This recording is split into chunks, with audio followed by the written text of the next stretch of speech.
Welcome to the Book Review Podcast. Today we're diving into a book that honestly sounds almost too good to be true. How to Learn Almost Anything in 48 Hours. It's by Tansel Ali. And if you've ever felt like you're just drowning in information, constantly trying to learn new things but getting nowhere fast, well, this deep dive might just be for you. Yeah, this isn't your standard study guide. It's really about cognitive skill improvement. Memory training. Ali basically says the old ways of learning, obsolete, especially now. He argues we need to accelerate things, right? Mm-hmm. Like 5 to 10 times faster. Exactly. And the key, surprisingly, is creativity. Structured, sometimes bizarre creativity. Not just, reading things over and over. And we should probably mention why we're taking this guy seriously. Tansel Ali isn't just some theorist. No way. He's a 3-time Australian memory champion. All right. And he famously memorized the Sydney Yellow Pages, the phone book. Over 2,000 business names and numbers. In just 24 days. No. Well, that definitely gives the method some weight, doesn't it? It really does. It shows this isn't just talk. The system delivers. So our mission today isn't just to list off his techniques. We want to get into the philosophy behind it. Yeah, understand how it works, how you can actually use this to maybe get past that feeling of overwhelm and learn things efficiently, and maybe even have fun doing it. That's the surprising part. It can actually be fun. Okay, so let's unpack that core idea first. Ali kicks off by pointing out something we probably all feel: information overload. Totally. Apps, news, courses, social media, it's constant. And the traditional response, rote learning, just repeating stuff, it's not cutting it. It just leads to stress, anxiety, forgetting things. Yeah, the big problem with rote learning, just pure repetition, is it's actually really inefficient for your brain. How so? Well, it mainly uses one side of your brain, the language side, just words. Oh. If it tries to cram in all this abstract stuff, name, dates, concepts, without giving your brain anything solid to, hang on to. Yep. No structure, no real connection. So what's the shift he proposes? This is the core, right? The absolute core. Move from rote repetition to robust imagination. That's the principle. Imagination. If you want a strong memory, you need to create imaginative visual stories. Pictures in your head. Because that uses both sides of the brain. Exactly. Visuals and language working together. It builds new connections in your brain, way stronger than just repeating words. Okay. And he provides tools for this, right? I remember reading about Smash and Scope. Yes. Smash and Scope. It's an acronym developed originally by Tony Buzan and Vanda North, I believe. It gives you 12 principles to make your mental images totally unforgettable. Unforgettable because they're weird. Pretty much. So unique the brain has to pay attention. It's designed for rapid learning. Let's talk about a couple of those, like movement. That one stood out. Yeah, static images are dull, forgettable. You don't just picture your goal written on a piece of paper. You picture it doing something. Doing something crazy, like the paper growing legs and running away, or maybe spinning around frantically. It has to be dynamic. Okay, dynamic. And then there's humor. Crucial. Yeah. But it's not about what's, objectively funny on TV. It has to be funny to you. Exactly. The sillier, the more absurd, maybe even slightly inappropriate for you, the better your brain remembers it. It's personal.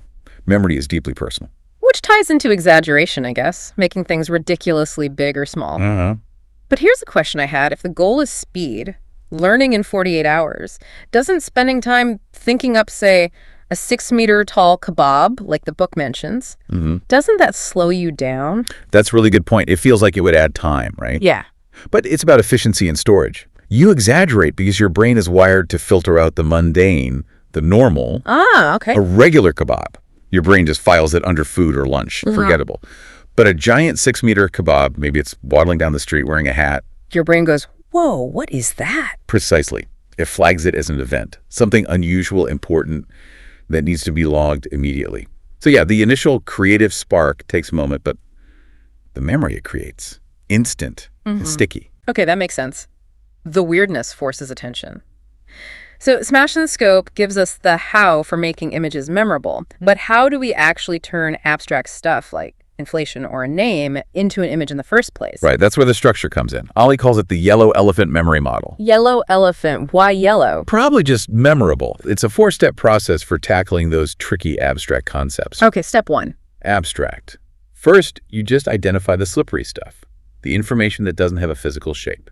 Names, numbers, concepts like justice or velocity. things minds struggle to grip. Got it. Like trying to grab smoke. Exactly. Step 2 is image. You have to turn that smoke into something solid.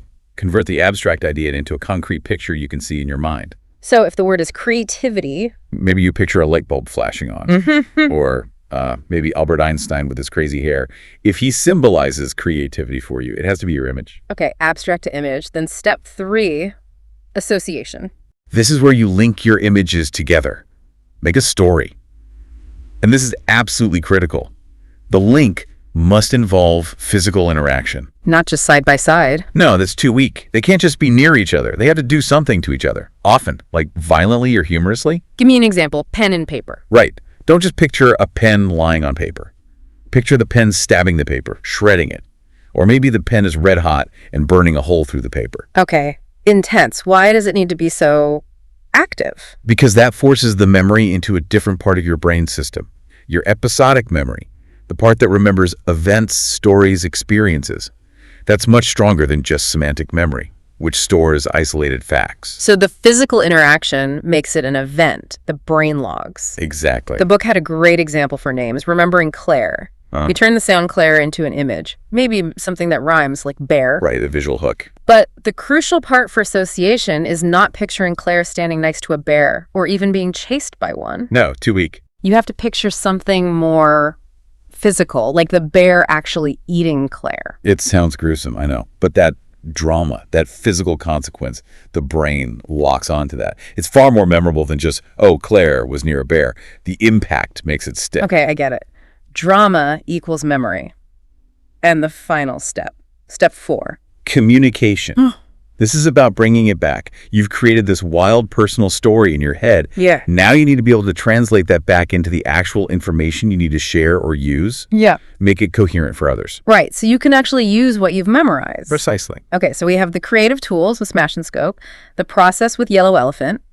Now let's connect it all to the big promise, the 7-step guide to learning almost anything in 48 hours. Yeah, this is the roadmap. It's not just techniques. It's about strict time management for those 48 hours. This is where the rubber meets the road on that 48-hour claim. Step 1. Yeah. Gather materials. You get, what, up to 3 hours for this? Yep. Collect everything. Books, notes, apps, maybe find native speakers if it's a language. Yeah. Everything you might possibly need. Step 2. Develop memorization strategy. Up to 2 hours. This is where you decide which memory techniques to use, right? Exactly. Are you learning a long list? Yeah. Maybe the method of Lotai the Memory Palace is best. Need to nail down facts quickly. Smash and Scope comes in. You choose your tools for the specific job. Step 3. Organize, prioritize materials. Only about an hour for this. Yeah, this is crucial for efficiency. If you're learning, say, 1,500 French phrases, you need them listed, maybe in a spreadsheet, ordered somehow. Structure prevents you from wasting time deciding what to do next. Then step 4, which sounds kind of serious, create accountability up to 1 hour. It is serious. Ali stresses this. Just telling yourself you'll do it often doesn't work. You need external pressure. Pretty much. Tell a friend, family member, post it online, share your 48-hour goal. That pressure helps you push through when it gets tough. Okay, makes sense. Then the big one, step 5, memorize. This gets the bulk of the time up to 30 hours. This is the core encoding phase. Get the information into your brain using the visual techniques. 30 hours is still a lot of focused effort. How do you manage that? Ali suggests starting with short bursts. Don't try to do hours straight away, especially if you're new to this. Build up stamina. But is it really feasible to cram, say, a whole language foundation into 30 hours of memorizing? It's feasible because you're only focusing on encoding here, storing the data. You're not trying to deeply understand grammar rules or have fluent conversations during these 30 hours. So you separate memorization from deeper understanding. Yes, that separation makes the memorization part much faster than traditional study, where you try to do both at once and get bogged down. Use the 30 hours purely for creating those strong mental images and links. Okay, so after the 30 hours of intense memorizing, what's next? Step 6, review. This is only up to 1 hour total. Seems small. It's small but incredibly important. This is spaced repetition. It's how you turn that freshly memorized stuff into long-term memory. Without this, you'll forget most of it. There's a specific schedule for this, isn't there? Based on the forgetting curve. Absolutely vital. The reviews need to happen at specific intervals. 1 hour after you finish memorizing, then 1 day later, 1 week later, 1 month later, 3 months later, 6 months later, and then a final one a year later. Wow, that's precise. It has to be. Research, like Ebbinghouse's work, shows we forget things exponentially fast. This schedule hits the review right when the memory trace is fading, reinforcing it with minimal effort. It interrupts the forgetting process. Okay, so a spaced review locks it in long term. And finally, step 7, practice and apply. Up to 10 hours. This is where it all comes together. Memorization meets understanding. So if you memorized 1,500 French phrases... Now you spend these 10 hours actually trying to use them. Speak them, listen for them, put them into practice in a real or simulated environment. This is where true learning happens, connecting the stored info to real-world use. Okay, that 7-step structure makes the 48-hour time frame seem, well, intense but possible. It's definitely intense, but it's structured. Let's make this even more concrete. Can we look at a simple technique, like linking an association for remembering a list? Perfect example. Great for groceries, to-do lists, anything sequential. It uses those smash-and-scope principles we talked about. The book had a funny example. 5 items. Shoes, milk, postman, Bonky Blue. How would you link those? Okay, so you make a mini story. Maybe you visualize taking off your shoes. But instead of feet inside, milk starts pouring out violently. Okay, weird. Got it. The milk splashes everywhere, maybe hits the postman right in the eye. He gets furious. Whoa. He jumps on his delivery donkey, because why not? And starts chasing you down the street. Right. Action, emotion. You're running for your life. You get so stressed and maybe sick. You turn bright blue, like a Smurf. Okay, that's memorable. Shoes, milk, postman, donkey, back blue. You wouldn't forget that sequence easily. Exactly. The bizarre visuals, the action, the emotion. It links each item strongly to the next. Much faster and more reliable than just repeating the words. Okay, simple lists make sense. What about something bigger, like learning a language fast? That's a huge draw for many people. Yeah, and Ali's approach here is quite radical too, he says. Forget memorizing single vocabulary words, at least initially. Really? Why? Because words out of context are hard to use. Instead, memorize entire phrases, high-frequency phrases. Like how kids learn. They pick up chunks of language. Precisely. Phrases give you context. Grammar is sort of baked in. You learn sentence patterns naturally. And how fast can this be? Well, the book suggests aiming for around 1,500 common phrases. If you memorize about 25 phrases a day, which might take, say, 40 minutes using these techniques, Okay. you could have those 1,500 phrases down in about 2 months, which is well under 48 hours of actual study time spread out, enough for basic conversation. And you'd use the yellow elephant model for the phrases themselves. Absolutely. Take a Mandarin phrase like N, ADA, Ma, how are you? Okay. You break the sounds into images. N sounds like ni. Gadio sounds a bit like how. Yeah. And Ma sounds like mother. Ni hao, mother. Okay. Now link them. Maybe bang your knee really hard. You cry out, "Ooh!" And suddenly you hear a voice ask, "How did you do that?" You turn, and it's your mother.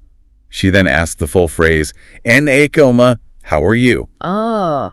So you link the sound-alike image directly to the meaning through a quick, weird story? Exactly. Sound to image to meaning. It encodes it instantly. Much faster than drilling flashcards for many people. It really connects back to that idea of visual processing being key. Which reminds me, how does this relate to something like speed reading? People want to absorb info faster. Great connection. Speed reading, when done effectively, isn't just about skimming or moving your eyes faster. It actually relies on the same core principle, processing information in visual chunks, using image flow. So instead of reading word by word by word, you train your brain to grab groups of words, maybe 3 or 4 at a time, and instantly grasp the concept or image they represent. like seeing the brown dog as a single image, not 3 separate words. Exactly. You're processing meaning in chunks, visually. That's why people can often read 2 or 3 times faster with practice. It's the conceptual visual chunking, not just faster eye movement, that makes the difference. It leverages the brain's visual processing power. Wow. So wrapping this up, what's the real takeaway here? Why should someone pick up this book or try these methods? I think the biggest thing is it reframes learning completely. It takes it away from being this chore, this source of stress and anxiety about forgetting things. And turns it into Something active, creative, even fun. It builds confidence because you see results quickly. It shows you that your memory isn't fixed. It's a skill you can dramatically improve with the right strategies. It puts you back in control, using imagination instead of just brute force repetition. Exactly. It prioritizes smart strategy over just working harder in the old, inefficient way. It definitely makes you think. If these techniques can demonstrably help people memorize massive amounts of information or learn language basics in effectively 48 hours of focused work. What does that say about the limits we usually place on our own learning? What goal have you maybe dismissed as too hard or taking too long that might actually be achievable with a different approach? Something to think about. Definitely food for thought. What could you learn next? Thanks for listening to the Book Review Podcast. If you enjoyed this episode, don't forget to subscribe, share, and leave a comment. See you next time.